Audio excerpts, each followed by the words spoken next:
మీరు పరదేశులను యాత్రికులనై ఉన్నారు. మానవులమైన మన అందరము ఈ లోకములో శాశ్వతంగా ఉండువారము కాదు. ఎందుకంటే మనము పరదేశులము, ఈ లోకములో యాత్రికులము. మనది యాత్రా జీవితం. ఈ యాత్రను ముగించుకొని మనదైన లోకమునకు వెళ్ళవలసి ఉంటుంది. మానవులమైన మనకు ఈ జీవితమే ముగింపు అని అనుకోకూడదు. ఎందుకంటే నిత్యుడైన దేవుడు తన జీవ వాయువులను ఊది మానవుని చేశాడు. మానవుడు కేవలము నశించిపోవు శరీరము కాదు, జీవించు ఆత్మ. మానవుడు శరీర ప్రాణ ఆత్మల సమ్మేళనము. అయితే ఈ లోకములో శరీరాన్ని విడిచి ప్రాణాత్మలు వారి లోకానికి వెళ్ళాలి. అయితే ప్రాణము విడిచిన తరువాత ఆత్మలు వెళ్ళు లోకములు రెండు, ఒకటి పరలోకము, రెండు నరకము.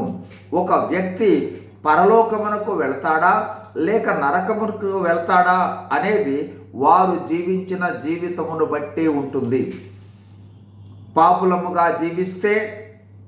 పాపులముగా జీవించి మరణిస్తే నరకము, పాపము లేకుండా జీవిస్తే పరలోక రాజ్యం.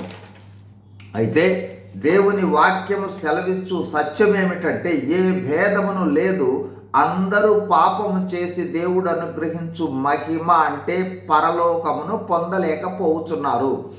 కావున మానవులందరి కోసం పాప ప్రాయశ్చిత్తం చేసేందుకు దేవుడు యేసు ప్రభువుని లోకమునకు పంపించాడు.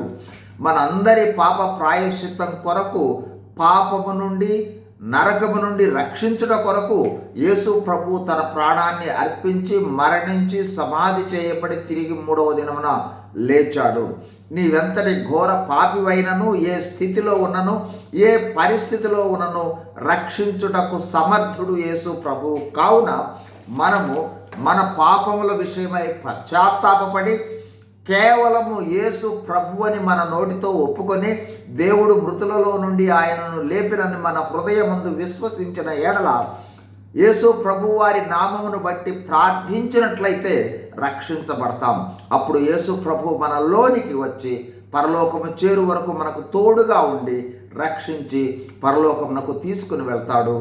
సువార్తను నమ్మండి, యేసు ప్రభు వారిని విశ్వసించండి, పరలోకం చేరండి. God bless you. Thank you.